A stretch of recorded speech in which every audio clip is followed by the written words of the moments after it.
നമസ്കാരം. ഏവർക്കും pre market റിപ്പോർട്ട്സുകളിലേക്ക് സ്വാഗതം. ഇന്ന് ഒക്ടോബർ 28, 2025 ചൊവ്വ. ഇന്ന് NSEയുടെ മന്ത്ലി എക്സ്പയറിയാണ്. Like Nifty, bank Nifty, fin Nifty ഒക്കെ.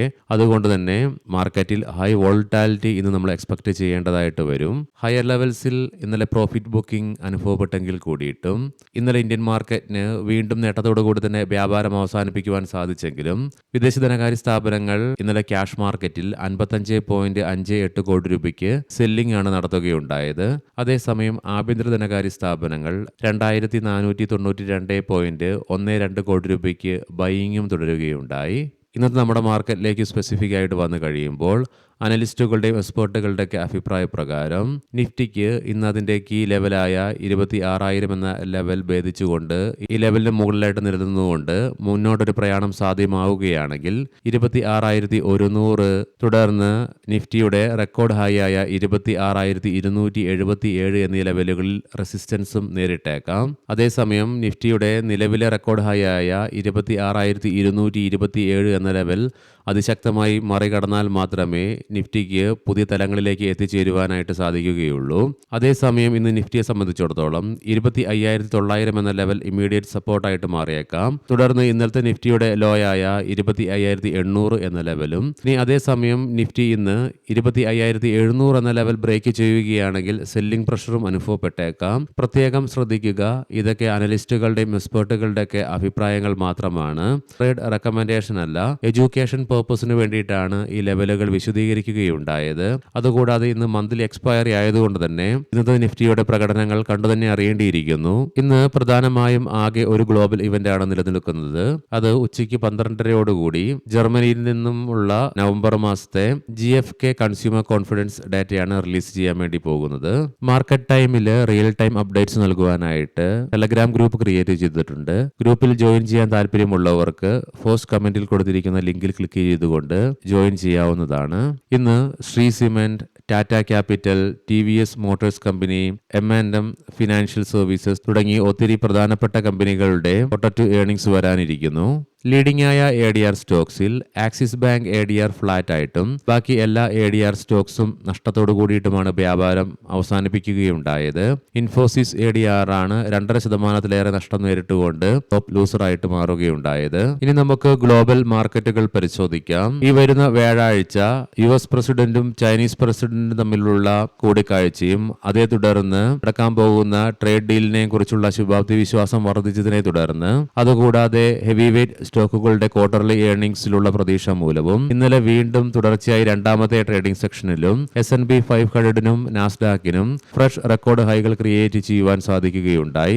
മാത്രമല്ല S&P 500ന് 1%-ലേറെയും നാസ്ഡാക്കിന് 2%-അടുത്തും നേട്ടത്തോടുകൂടി വ്യാപാരം അവസാനിപ്പിക്കുവാൻ സാധിച്ചു. ഡോ ജോൺസ് ഫ്യൂച്ചർ 335 പോയിന്റുകളുടെ നേട്ടത്തോടു കൂടിയിട്ടാണ് നിലവിൽ വ്യാപാരത്തിൽ തുടർന്നുകൊണ്ടിരിക്കുന്നത്.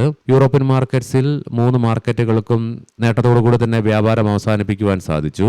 ഗിഫ്റ്റ് നിഫ്റ്റിയുടെ നിലവിലെ ഇൻഡിക്കേഷൻ പ്രകാരം പോസിറ്റീവായിട്ടുള്ള ഓപ്പണിംഗ് ആണ് ഇന്ന് നമ്മുടെ മാർക്കറ്റിൽ എക്സ്പെക്ട് ചെയ്യുവാനായിട്ട് സാധിക്കുക. ഏഷ്യൻ മാർക്കറ്റ്സിലേക്ക് വരുമ്പോൾ നിലവിൽ ജപ്പാൻ മാർക്കറ്റ് 0.5%-അടുത്തും കൊറിയൻ മാർക്കറ്റ് 1%-ലേറെയും നഷ്ടത്തോടു കൂടിയിട്ടാണ് നിലവിൽ വ്യാപാരം ആരംഭിച്ചിട്ടുള്ളത്. കൊമോഡിറ്റിയിൽ ബ്രന്റ് ക്രൂഡിന്റെയും ക്രൂഡ് ഓയിലിന്റെയും വിലയിൽ നേരിയ ഇടിവാണ് നിലവിൽ അനുഭവപ്പെടുന്നത്. ഗോൾഡിന്റെ വില ഗണ്യമായ ഇടിവ് രേഖപ്പെടുത്തുകയുണ്ടായി, ഏകദേശം $100 തൽഫലമായി 4,000 എന്ന സൈക്കോളജിക്കൽ ലെവലിന് താഴെയായിട്ടാണ് ഗോൾഡിന്റെ വില നിലകൊള്ളുന്നത്. ഇനി നമുക്ക് നിഫ്റ്റിയുടെയും ബാങ്ക് നിഫ്റ്റിയുടെയും ടെക്നിക്കൽസിലേക്ക് സ്പെസിഫിക് ആയിട്ട് പ്രവേശിക്കാം. നിഫ്റ്റിയുടെ PCR 1.06 എന്ന ലെവലിലേക്ക് എത്തിച്ചേരുകയുണ്ടായി. മാക്സ് പെയിൻ 25,950 എന്ന നിലയിലും. ഇന്നലെ 26,000 എന്ന കീ ലെവലിൽ പ്രോഫിറ്റ് ബുക്കിംഗ് അനുഭവപ്പെട്ടെങ്കിലും പോസിറ്റീവ് ട്രെൻഡിനെ സൂചിപ്പിച്ചുകൊണ്ട് മൈനർ അപ്പർ ഷാഡോയോട് കൂടിയിട്ടുള്ള ബുള്ളിഷ് കാൻഡിൽ സ്റ്റിക് പാറ്റേൺ തന്നെയാണ് നിഫ്റ്റിയുടെ ഡെയിലി ചാർട്ട്സിൽ നിന്നും കാണുവാനായിട്ട് സാധിക്കുക. മാത്രമല്ല എല്ലാ കീ മൂവിംഗ് ആവറേജുകളുടെ മുകളിലായിട്ടാണ് നിഫ്റ്റി വ്യാപാരവും അവസാനിപ്പിച്ച് നിലകൊള്ളുന്നത്. RSI 71.49 എന്ന ലെവലിലേക്കും എത്തിച്ചേരുകയുണ്ടായി. മന്ത്ലി ഓപ്ഷൻസ് ഡാറ്റ പ്രകാരം 26,500 എന്ന സ്ട്രൈക്കിലാണ് കോൾ സൈഡിലേക്ക് ഏറ്റവും കൂടുതൽ ഓപ്പൺ ഇൻട്രസ്റ്റ് കാണുവാൻ സാധിക്കുന്നതെങ്കിലും 26,550 എന്ന സ്ട്രൈക്കിലായിട്ടാണ് ഏറ്റവും കൂടുതൽ കോൾ റൈറ്റിംഗ് നിലവിൽ കാണുക.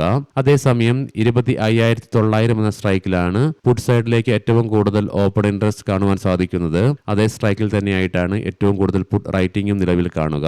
ബാങ്ക് നിഫ്റ്റിയുടെ PCR 1.06 എന്ന നിലയിലും മാക്സ് പെയിൻ 57,800 എന്ന ലെവലിലുമായിട്ട് നിലകൊള്ളുന്നു.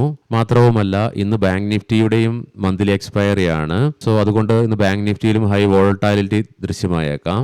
വോളറ്റാലിറ്റി നിലനിൽക്കുമ്പോഴും പോസിറ്റീവ് ട്രെൻഡിനെ സൂചിപ്പിച്ചുകൊണ്ട് മൈനർ അപ്പർ ആൻഡ് ലോവർ ഷാഡോസോട് കൂടിയിട്ടുള്ള ബുള്ളിഷ് കാൻഡിൽസ്റ്റിക് പാറ്റേൺ ആണ് ബാങ്ക് നിഫ്റ്റിയുടെ ഡെയിലി ചാർട്ട്സിൽ നിന്നും കാണുവാനായിട്ട് സാധിക്കുക. കൂടാതെ ബാങ്ക് നിഫ്റ്റിക്കും അതിന്റെ എല്ലാ കീ മൂവിംഗ് ആവറേജുകളുടെ മുകളിലായിട്ട് വ്യാപാരം അവസാനിപ്പിച്ച് നിലകൊള്ളുവാനുമായി RSIയും 72.11 എന്ന ലെവലിലേക്കും എത്തിച്ചേർന്നു.